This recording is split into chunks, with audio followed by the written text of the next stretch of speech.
এই যুগে ব্যবসার কোনো বিকল্প নেই। চাকরির বিকল্প হিসেবে ব্যবসাই সর্বাত্মক। কারণ চাকরির অপ্রতুলতা। চাকরির এই দুর্মূল্যের বাজারে ব্যবসা ছাড়া আর কি করবেন? আপনি ব্যবসা করতে গেলে কিন্তু সামান্য পুঁজি দিয়েও ব্যবসা শুরু করা যায় যদি আপনার ইচ্ছা থাকে। তাহলে আপনি কেন অযথা হন্যে হয়ে চাকরির পিছনে ঘুরবেন? হ্যাঁ, চাকরি খোঁজাটা দোষের কিছু না।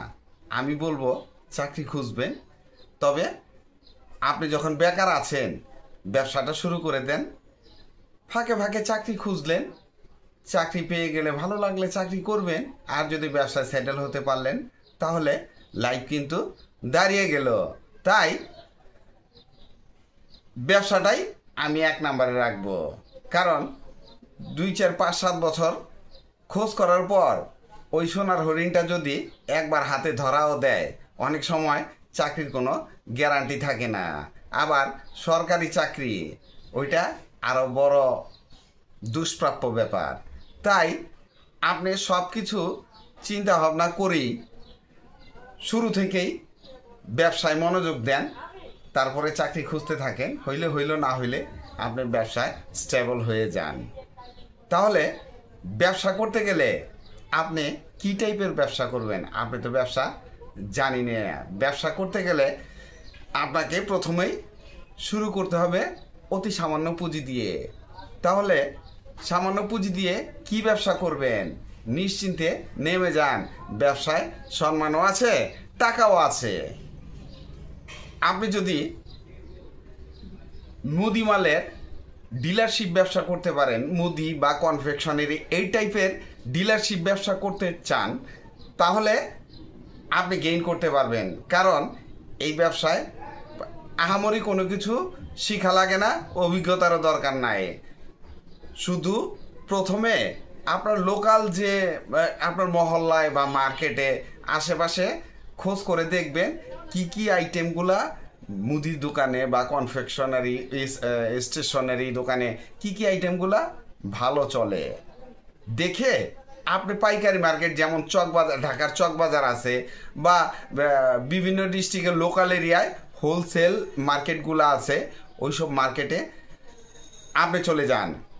আপনি পণ্য চুজ করতে থাকেন, যে ঘুরে দেখবেন। যেমন আমি চকবাজারের কথা বললাম, বা চকবাজারে ঘুরে দেখেন যে কি কি পণ্য আপনি কিনতে পারেন আর ওই পণ্যগুলায় লাভ ভালো হবে।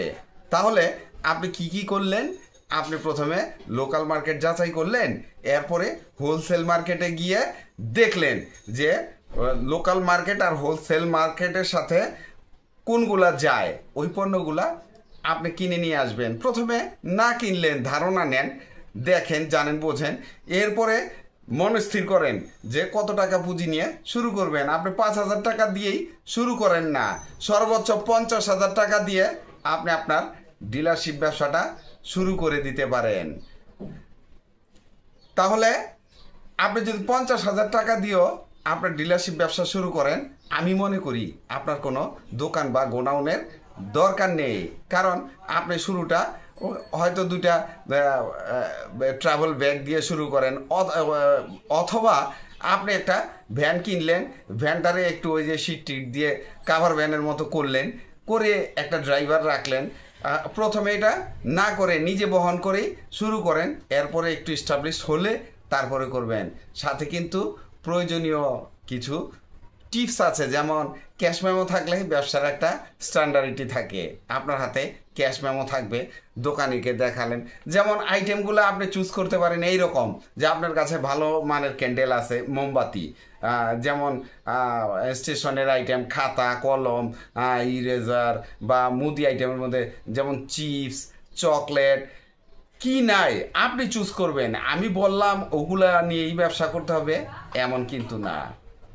আপনি চুজ করে দেখেন, মুদি বা স্টেশনারি আইটেমে হাজারো হাজারো রকম আইটেম আছে। তাহলে আপনি দেখবেন যে ওই লোকাল মার্কেটে কোন পণ্যটা বেশি চলে, দাম কম, আর পরিবহন খুব সহজ। প্রথমে পরিবহন সহজ এই টাইপের পণ্যগুলো নিয়ে ব্যবসা শুরু করবেন। আপনি প্রথমে 10টা 15টা 20টা আইটেম নিয়ে ব্যবসা শুরু করেন। তারপরে যখন দেখবেন যে আপনার ব্যবসাটা গ্রো করছে, তখন আপনি পণ্য ইচ্ছা মতো বাড়ান, আপনার পুঁজি ইচ্ছা মতো বাড়ান, কেউ আপনাকে মানা করবে না। এই ব্যবসা কিন্তু আগেই বলেছি টাকা এবং সম্মান দুইটাই আছে। আপনি আপনি এইটা কিন্তু একটা ডিলারশিপ ব্যবসা। আপনি মাল বেশি করে মাদার হোলসেলারের কাছে মাল নিয়ে এসে আপনার গোডাউনে স্টক রাখলেন বা আপনার বাসায় স্টক রাখলেন, আস্তে আস্তে এগুলা বিভিন্ন দোকান থেকে অর্ডার করে আপনি এই মালগুলা আবার তাদেরকে ডেলিভারি দিলেন। তাহলে আপনি কিন্তু প্রত্যেকটা পণ্যেরই ডিলার হয়ে গেলেন। 50,000 টাকায় বড় বড় ব্র্যান্ডের কোম্পানির ডিলার কিন্তু আপনি হতে পারবেন না, কারণ 5 লাখ 10 লাখ টাকা তাদের গ্যারান্টি মানি দিতে হয়। তাই বড় কোম্পানির ডিলার না হয়ে, যেমন আপনি যেসব পণ্যের ডিলার হতে পারবেন, যেমন এই ক্ষেত্রে বিদেশি সাবানগুলো হতে পারে, বিদেশি কসমেটিক্সগুলো হতে পারে, তবে মালগুলা দেখে কিনতে হবে যেন 2 নম্বর না হয়। আর লাভের পরিমাণ একটু কম করার চেষ্টা করবেন। লাভ করবেন কম, সেল করবেন বেশি, ব্যবসা হবে ভালো। এই ব্যবসাটা আপনি মাথায় নিতে পারেন, দেখেন যে করা যায় কি না। আর এই আইডিয়াটা যদি ভালো লাগে, এই টাইপের ইউটিউব ফেসবুকে প্রচুর পরিমাণে ভিডিও আছে, আপনি দেখে ঘুরে আসেন, অনেক কিছু জানতে পারবেন, বুঝতে পারবেন, আর এই ব্যবসার আইডিয়াটা নিতে পারবেন। আমার এই ভিডিওটি ভালো লাগলে লাইক কমেন্ট শেয়ার দিয়ে পাশে থাকবেন, চ্যানেলটি সাবস্ক্রাইব করবেন এবং পাশে থাকা বেল আইকনটি প্রেস করে দিয়েন যেন পরবর্তী নতুন কোনো বিজনেস আইডিয়া আপলোড দেওয়ার সাথে সাথে আপনার মোবাইলে সর্বপ্রথম নোটিফিকেশন চলে যায়। আজকে এই পর্যন্তই। আসসালামু আলাইকুম।